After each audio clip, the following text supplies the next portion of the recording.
Hello and welcome to etnow.in Realty Conclave and Awards. Today we have with us Mr. Sahil Virani. He's from Empire Realty. Hi sir, how are you doing today? Good, I'm good. Thank you. So you've received an award today. Congratulations on that. Thank And you. my question for you would be, you've won a Consumer Centric Award basically. Yes. So how does it feel personally and for your team as well? Um, it's a humbling experience, especially getting an award for being a customer-centric developer. It feels good that your customers feel that you hear them, you follow what they want, and that in itself is an achievement for us, and that's what we look forward. Because whenever we enter into any layouts, we ensure that it appeals to the end user, and at the end of the day the entire the segment who are our buyers, they should be able to meet what they are here for. So yeah. So consumer centricity is something that is talked about not just in real estate sector. I think in every business nowadays. So how does it look like in day-to-day practice for you? You know, s- Talking to the consumer and getting to know their demands, and how do you fulfill their demands? That. So we basically do backward integration. When we say backward integration, we basically plan backwards. Okay. When we enter into a particular layout, we understand what the customer would want from this particular layout, and we go backwards into the designing aspect. And the final product is a result of that. So I always talk to our planning architects and the teams which are associated with us, from the point of view that whether this product is selling into the market from the point of view of the end user. And if I was that, because every micro market has a different gantry altogether, and if the customer in that gantry fits the bill, your product is a sure shot to sell in that. So we are thankful. Yeah. Well, so is there any incident or a moment when a consumer would have come up to you, they would have told you and told you about their experience, and you went on to be like, yeah, this is why we do it. So to give you a live example, in the last 2 years, we've been invited for about 300 Bhumi Pujans of houses. So it's a housewarming invite. So this basically means that we connect with our audiences even after the possession is done. So what happens is the role of a developer does not end when a particular house is delivered. That is on getting the OC. We also maintain our relationships after the OC. Okay. Lot of things that come up to form a society, and how do you kind of manage your relationships once the particular project is delivered. The hand holding process, that's what we call it. And these relations also take us a long way, because any marketing from these guys are the best source. Yeah. Our new businesses thrive on these guys, and we boast and we are proud of what we've done on those grounds. Yeah. Well, many real estate developers we've spoken to are more focused on their project and what their project is delivering, but you focusing on people. Yeah. So how does that mindset shift come in, and how did that come in for you? I'll be very honest. If you are only thinking on profits, you tend to lose your focus, and you tend to, kind of get your calculation on the other side. Our main mantra has been, if you want to grow, and if you want to grow on large scale, you need to have a balance. We have a very personalized approach. So even if you walk into our office, we would not have a typical developer centric approach to us. So I don't have a security guard in my office. All right. So anyone could walk in anytime, and I'm always there. My father is always there. So that's what the customer wants. So that's what a member wants, because they want to be heard. If I'm giving my house to you, I want to be ensured that my house is going to be coming back to me as well. So this is all a trust. And it's been a legacy that's been built by my late grandfather. My dad has taken ahead. Now I am there. Yeah.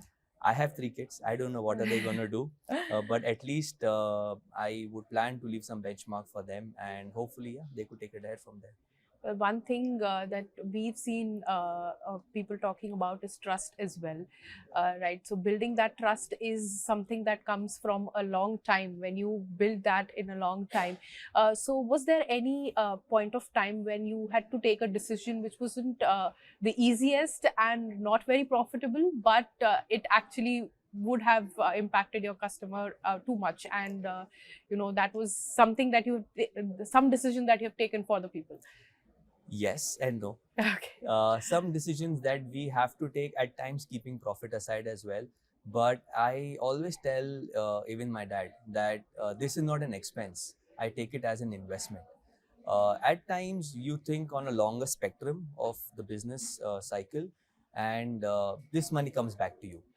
Today, I might forego certain things which I wish I would have. I would have loved to, finish the project in a particular period, but we don't want to compromise a certain quality, because I know that my buyer would want to enjoy a certain amenity. If the project is going to take 2 months more, I'm okay.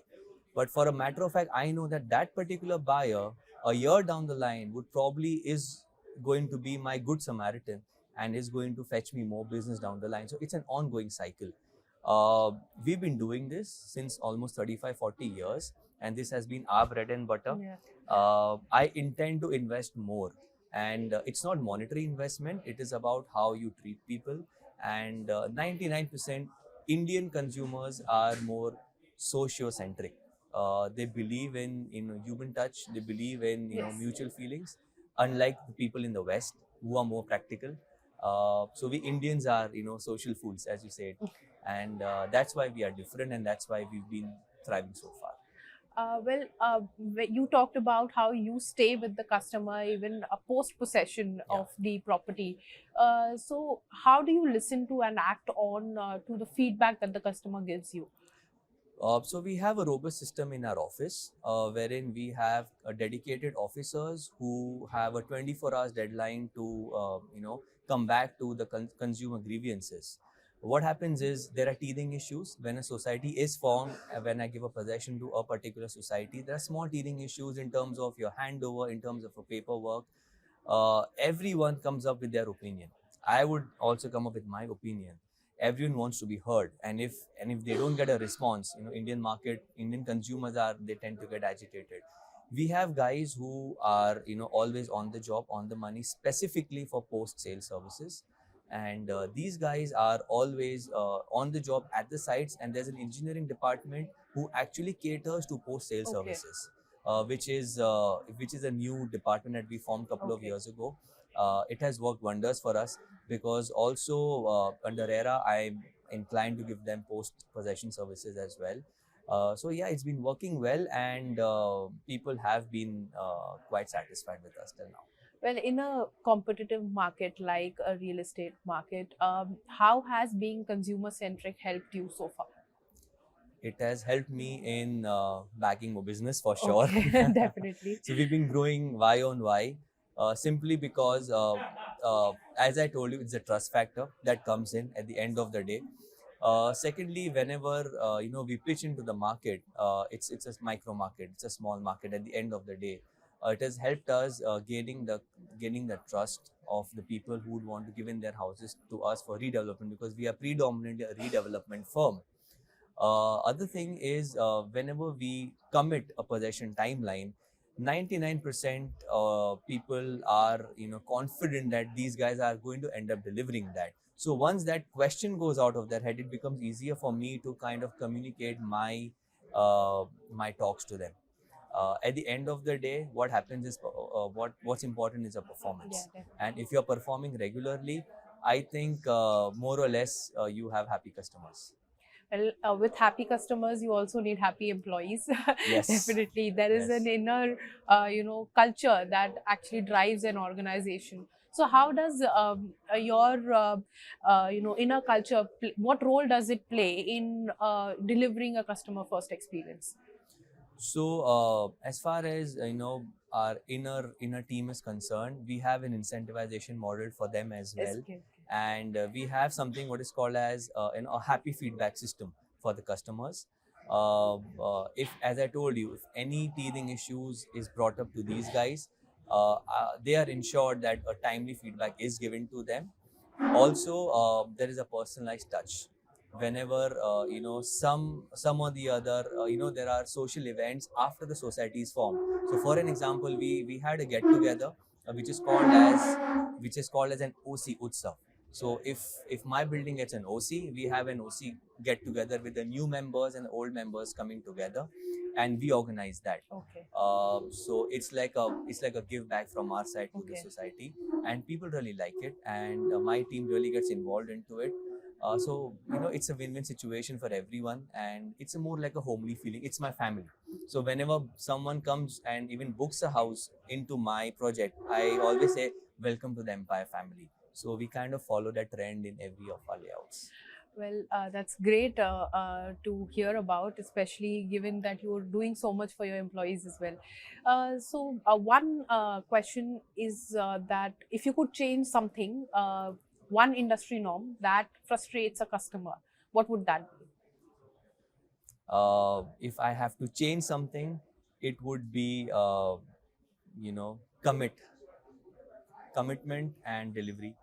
So a lot of customers have actually come back to us stating that no, the commitments were not fulfilled and the delivery of the projects were delayed due to ABC reasons, and they are jittery and wary of going ahead and going back to enter into a transaction any particular developer, whosoever it may be. It could be the best of the best.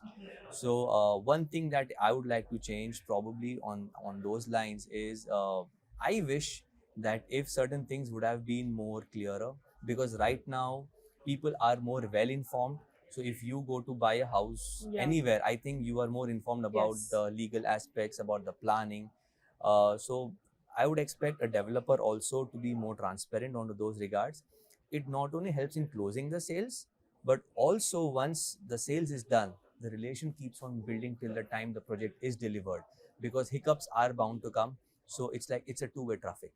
I think if we are all together into it and we are all sailing in the same boat, it's better that we are on the same page and we all work towards the project. And if the project is a success, we all go home happy, right? Well, for all the real estate developers watching our show today, what's one advice you would give to them to become consumer centric, not just in talks, but in action? I think first you listen, then you act. Okay. We are always in our notion that whatever we believe is correct, but at the same time you need to put yourself into the other guy's shoe as well, and think that if I were into his position, whether this is a feasible thing for me to do or not. And if we get a perspective onto things from the other angle as well, I think 50% of the problem would be solved over there. And if that's done, I think the solutions are much more easier to come. See, we Indian consumers are very simple. We understand the things that basically is concerned with the connection. And if the developer is able to connect on an individual basis to a particular client, I think then every relationship will sail through, be it anything. So yeah. Well, that's a great insight, and it was a great conversation. Thank you so much, sir, for joining. Pleasure. Yeah, thank you so much. Yeah. Thank you.